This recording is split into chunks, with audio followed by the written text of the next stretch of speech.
Eki, Polda Jabar membongkar adanya tato di lengan kanan Peggy Setiawan.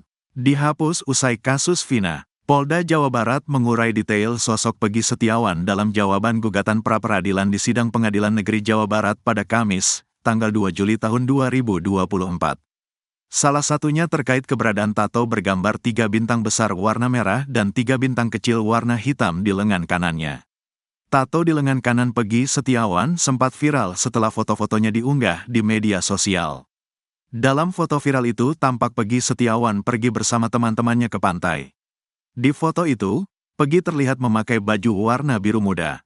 Kemudian terlihat Peggy sempat memamerkan tato di tangan kanannya. Keberadaan tato itu pun menjadi bahan pertanyaan polisi saat memeriksa Peggy Setiawan sebagai tersangka. Kepada polisi, Peggy mengakui bahwa pria bertopi berbaju biru dengan tato di lengan kanan itu dirinya. Bahwa tato 3 bintang besar berwarna merah dan 3 bintang kecil hitam yang ada di lengan tersangka tidak melambangkan kelompok tertentu, terang tim hukum Polda Jabar saat membacakan jawaban pra-peradilan di Sidang PN Bandung pada Selasa, tanggal 2 Juli tahun 2024. Dijelaskan, tato itu sudah dihapus menggunakan obat pada tanggal 30 Agustus tahun 2016, di tempat kerja Peggy Setiawan di Rancamaya, Kabupaten Bandung. Meski membeber soal tato Peggy Setiawan, penyidik tidak mengungkapkan kaitan tato ini dengan kasus Vina Cirebon. Keberadaan tato di lengan Peggy sempat menjadi sorotan setelah ibunya, Kartini, mengklaim sang anak tidak pernah neko-neko. Bahkan ibu kandung Peggy itu mengungkap tabiat putranya yang dia kenal sebagai anak baik, tidak pernah merokok. Menurut ibu kandung Peggy Setiawan, Kartini, anak pertamanya itu tidak pernah merokok apalagi minum minuman keras. Bahkan diungkap Kartini, Peggy tidak pernah meninggalkan salat. Pengakuan Kartini itu berbeda dengan jejak digital di akun Facebook Peggy Setiawan. Sebelum kasus pembunuhan Vina Cirebon dan kekasihnya Eki, di tahun 2016, Peggy pernah berfoto sambil merokok.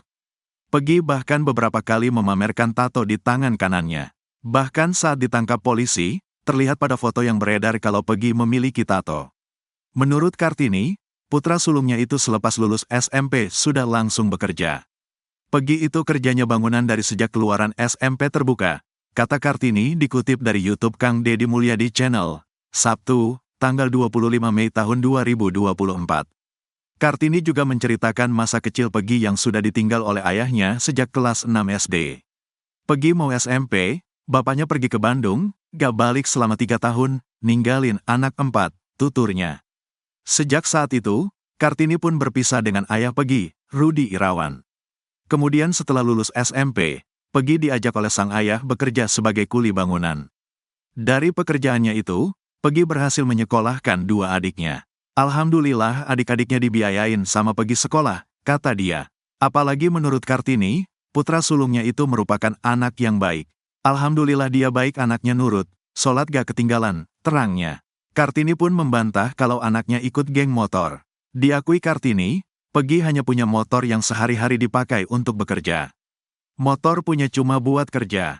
Gak masuk geng motor, jelas Kartini lagi. Bahkan menurut Kartini, Peggy selama ini jarang nongkrong karena waktunya hanya dihabiskan untuk bekerja. Kemudian Deddy Mulyadi pun bertanya apakah Peggy suka minum minuman keras.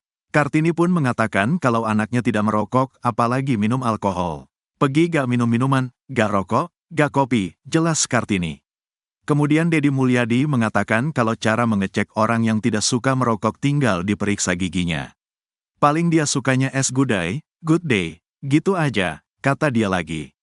Sementara itu, saat dicek jejak digital Peggy di akun Facebooknya, ia ternyata pernah memposting foto sedang merokok. Foto itu diposting Peggy pada bulan Juli tahun 2015, sebelum pembunuhan Vina dan Eki. Bahkan banyak juga foto Peggy sedang kongkow bersama teman-temannya. Ada pula foto motor warna pink dengan modifikasi dan beberapa stiker. Peggy juga pernah memposting foto sedang shisha dengan temannya.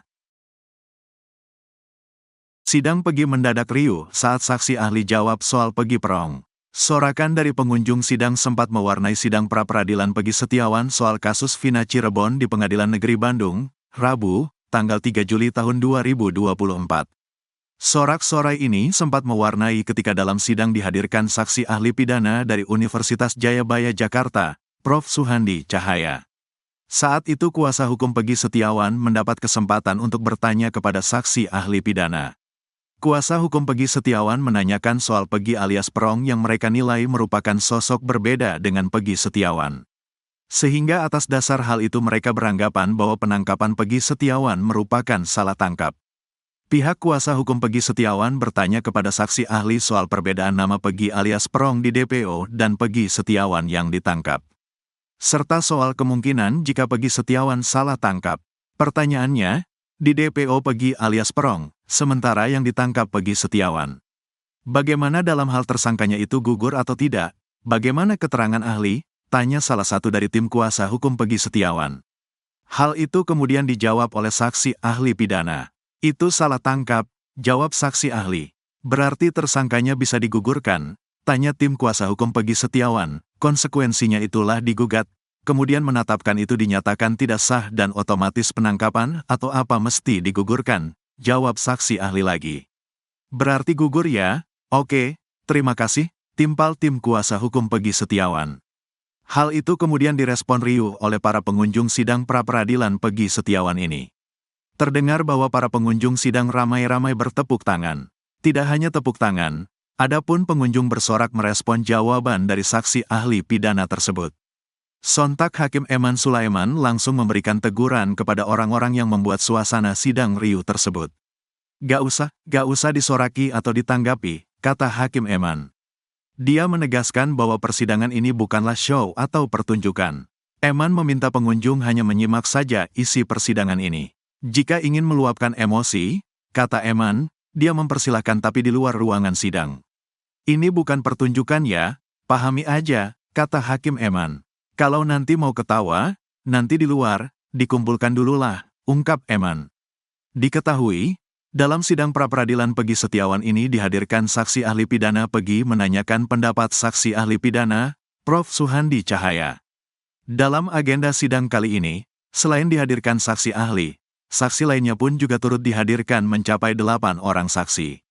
Di antara saksi tersebut, salah satunya merupakan Liga Akbar, teman dekat almarhum Eki semasa hidup. Tersangka kasus Vina Cirebon bisa jadi jutawan jika Peggy menang pra-peradilan. Sidang pra-peradilan Peggy Setiawan atas penetapan tersangka dalam kasus pembunuhan Vina Cirebon dan Eki akhirnya resmi digelar. Adapun sidang pra-peradilan Peggy Setiawan digelar di Pengadilan Negeri Bandung pada Senin, tanggal 1 Juli tahun 2024. Diketahui, Peggy Setiawan ditetapkan sebagai tersangka kasus pembunuhan Vina Cirebon dan Eki yang terjadi pada 8 tahun silam. Disebut sebagai buronan selama 8 tahun, akhirnya Peggy ditangkap jajaran kepolisian pada Selasa, tanggal 21 Mei tahun 2024, pukul 18.28 waktu Indonesia Barat. Jajaran Polda Jabar menangkap Peggy di Bandung tanpa perlawanan. Sedianya, sidang pra-peradilan Peggy Setiawan dijadwalkan digelar Senin, tanggal 24 Juni tahun 2024, di Pengadilan Negeri Bandung. Namun, hakim pun terpaksa menunda hingga Senin, tanggal 1 Juli tahun 2024, lantaran pihak termohon dalam hal ini Polda Jabar mangkir.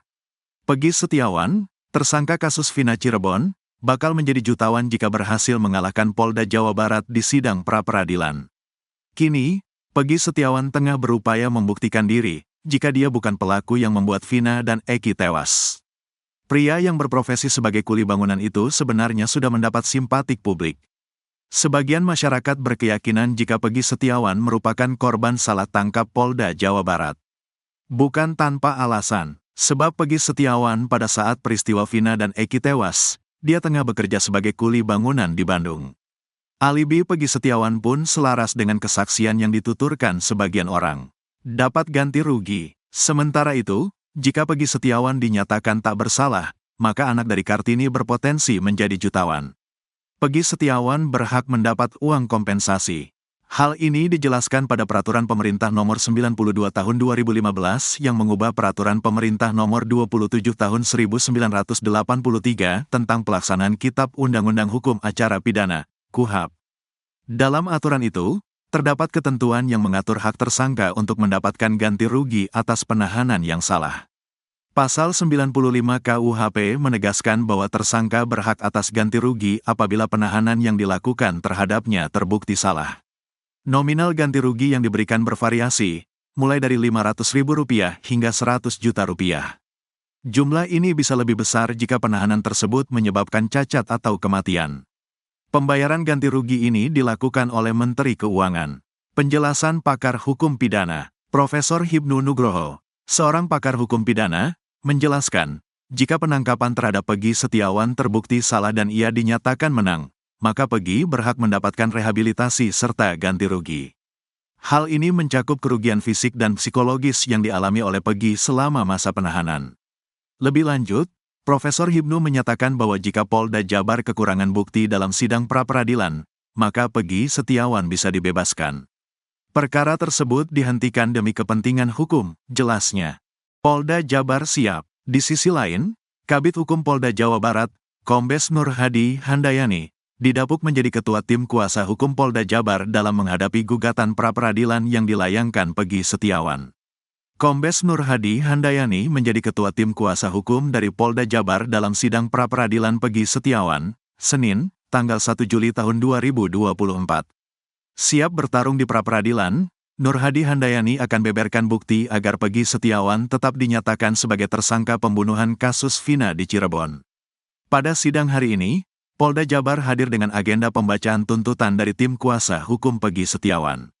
Sementara untuk sidang jawaban dari Polda Jabar akan digelar besok, Rabu, tanggal 2 Juli tahun 2024. Insya Allah sesuai kesepakatan, untuk jawaban akan kita sampaikan besok pagi. Untuk hal detail tidak bisa saya sampaikan di sini, kata Nur Hadi Handayani dikutip dari Kompas TV, Senin. Meski meminta jawaban disampaikan besok, ia menegaskan bahwa Polda Jabar sudah siap menjawab tuntutan dari kuasa hukum Peggy Setiawan. Semua dalil-dalil yang mereka sampaikan kita sudah siap, kata dia lagi. Kombes Nur Hadi Handayani menanggapi santai soal tudingan dari kuasa hukum Peggy.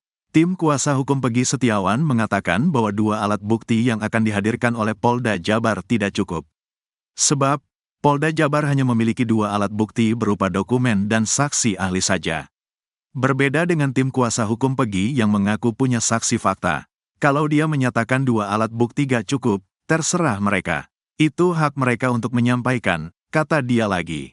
Nur Hadi pun optimis pihaknya bisa membuktikan keterlibatan Peggy di kasus Vina Cirebon. Kami sangat siap menunjukkan alat bukti yang telah dilakukan oleh tim penyidik Polda Jabar, jelasnya.